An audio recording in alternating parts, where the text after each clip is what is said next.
La hausse des marchés devrait se poursuivre durant le mois de mai. On va donc parler de cette news qui est sortie sur Investing aujourd'hui et on va la comparer avec nos graphiques pour savoir exactement ce qu'il en est et je vais vous donner mon avis personnel. C'est parti!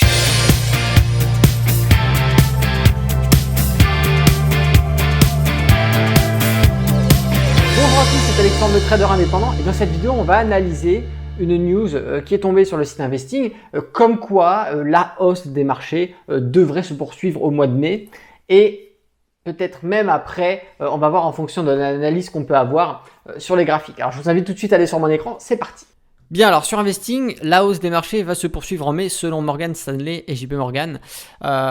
Ici, on a donc deux instituts financiers qui viennent donner leur analyse. Alors on pourrait penser que c'est un peu orienté parce que bon voilà, ils ont tout intérêt à ce que les gens investissent, bien sûr, évidemment, il ne faut pas oublier ce principe, mais néanmoins, quand on regarde, on le regardera tout à l'heure techniquement parlant, il est vrai que on n'est pas trop mal. Il y a encore quelques petites choses à valider pour pouvoir complètement valider le scénario, le retour haussier officiel, mais néanmoins on a quand même eu une très belle tendance haussière pendant plusieurs jours avec voilà, une fin de crack pour le moment, et on attendra une validation supplémentaire que je vous indiquerai tout à l'heure qui nous permettra vraiment de garantir tout simplement un retour à la hausse à pratiquement 100%.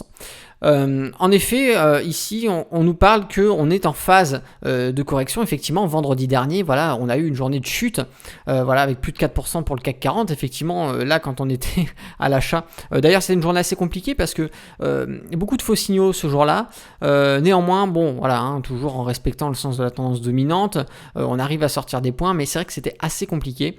Et on nous parle donc d'une correction qui pourrait peut-être continuer, parce que bien sûr vous savez que le marché n'évolue pas dans une directionnalité qui est 100% propre, on a toujours des zones de rebond, des zones de correction, et là effectivement on est apparemment sur une phase de correction, et je vais vous montrer pourquoi tout à l'heure, et on pourrait continuer à corriger jusqu'à atteindre les 10% tout simplement de baisse sur cette correction. Donc ça c'est ce que vient nous dire cette news sur Investing. D'ailleurs je vous conseille beaucoup d'aller voir ce qui se dit le matin, et de ne pas prendre tout ça pour argent comptant bien sûr, mais ça peut toujours vous orienter un petit peu et aller vous dire bon tiens, en fonction de cette news je vais peut-être faire ma propre analyse sur telle situation pour voir ce qu'il en est. Maintenant on va se retrouver sur les graphiques du SP500 qui et avec le Dow Jones, voilà l'indice de référence US. Et ici, notamment, la nouvelle qu'on a vue tout à l'heure se basait effectivement sur les actions, sur les indices US, et puis notamment le SP500. Parce qu'il est vrai, regardez, pour ceux qui travaillent avec Ishimoku, on a eu effectivement la cassure du nuage, on a eu cette fameuse baisse. Donc ce n'est pas la seule indication, il y a bien d'autres choses à prendre en compte, mais là je vous fais simple. On a eu ce fameux crack, on a eu la fin, le rebond sur les 2200, ok super, et le retour aussi. Ce qui s'est passé ici, c'est tout simplement que on a cassé notre nuage, on est repassé au-dessus. Donc on a cassé ici une grosse zone de résistance qui était sur les 2800.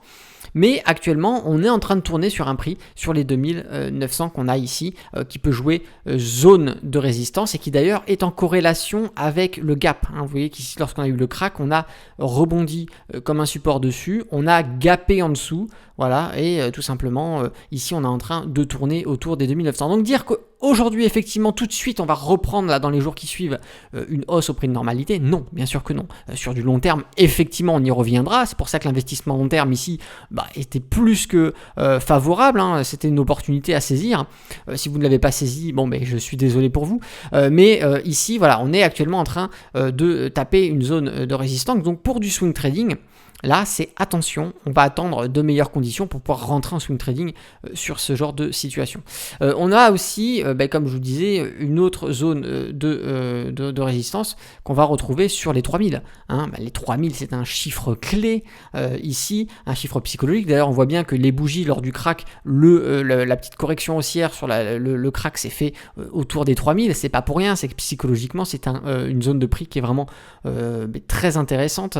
Et on va retrouver comme ça sur d'autres indices à peu près les mêmes zones, bien sûr sur des prix différents, mais à peu près la même configuration.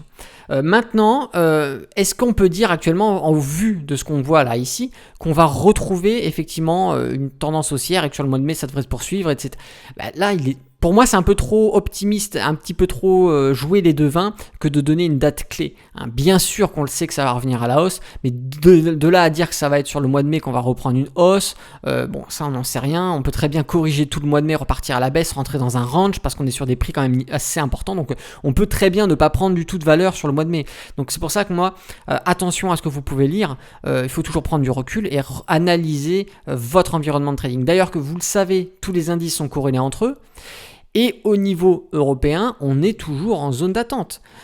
Et ça peut, effectivement, même si c'est le marché US qui donne le pas au niveau des indices et des mouvements des indices mondiaux, on a quand même certains freins qui peuvent venir ralentir la croissance US à cause de blocages que vous allez voir par exemple sur le CAC 40.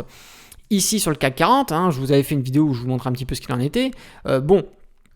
On attend toujours cette fameuse cassure du nuage. On a eu le fameux crack, on a eu la fameuse reprise haussière.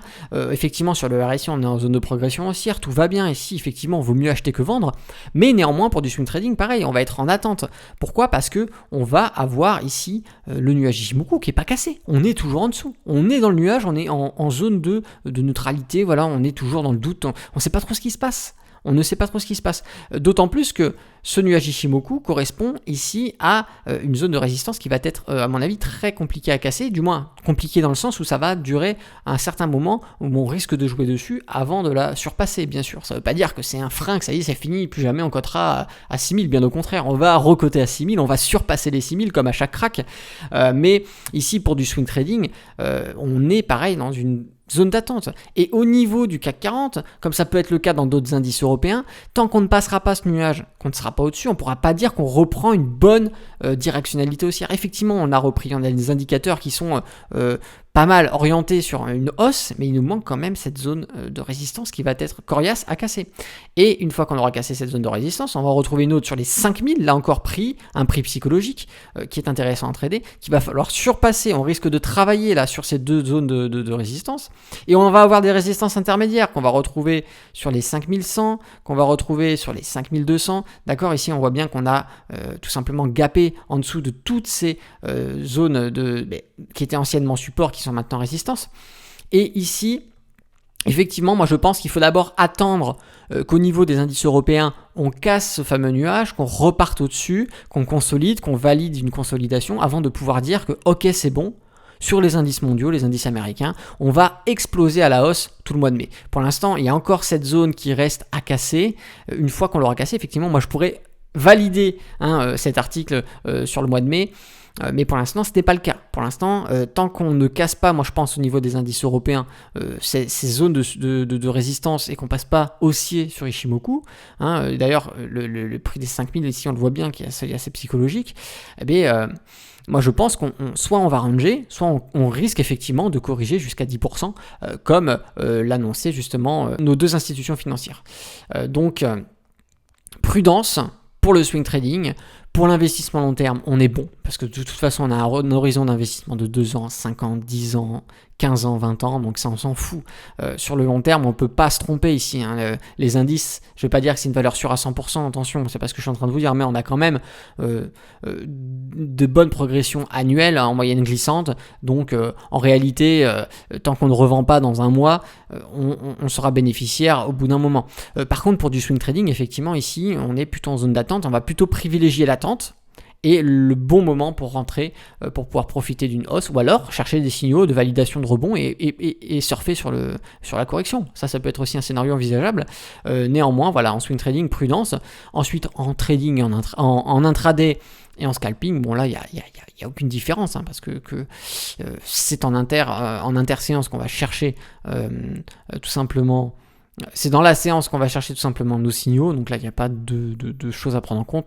Juste peut-être ici on pourrait rentrer peut-être dans une neutralité, dans une tendance qui risque de ranger un petit peu et qui va peut-être rendre compliqué notre recherche de signaux en intraday et en scalping, mais néanmoins voilà, ce sera notre boulot de trader de prendre les signaux, d'essayer de prendre le pour et les contre et de sortir des points. N'oubliez pas d'aller faire un tour sur Instagram, vous avez mon compte qui s'affiche quelque part par là, je ne sais pas trop où je vais placer le logo, et de vous abonner à mon compte Instagram puisque régulièrement sur les stories je vais partager mes trades de la journée, mes routines. J'essaie de répondre aussi à vos messages. Vous êtes très nombreux. Alors je suis désolé à l'avance si je peux pas vous répondre ou si je vous ai pas répondu, mais voilà, j'essaie de faire au mieux. Mais il y a vraiment trop de messages. Néanmoins, voilà, les stories que je partage des trades, j'envoie mes prises de position de temps en temps. Voilà, on se fait un peu plaisir et parfois je fais des lives aussi où on fait des questions-réponses en direct. Donc ça peut être sympa. Voilà, si la vidéo vous a plu, je vous invite à mettre un petit pouce. Si vous n'êtes pas abonné à la chaîne YouTube, ben abonnez-vous et n'oubliez pas d'activer la cloche pour recevoir les notifications.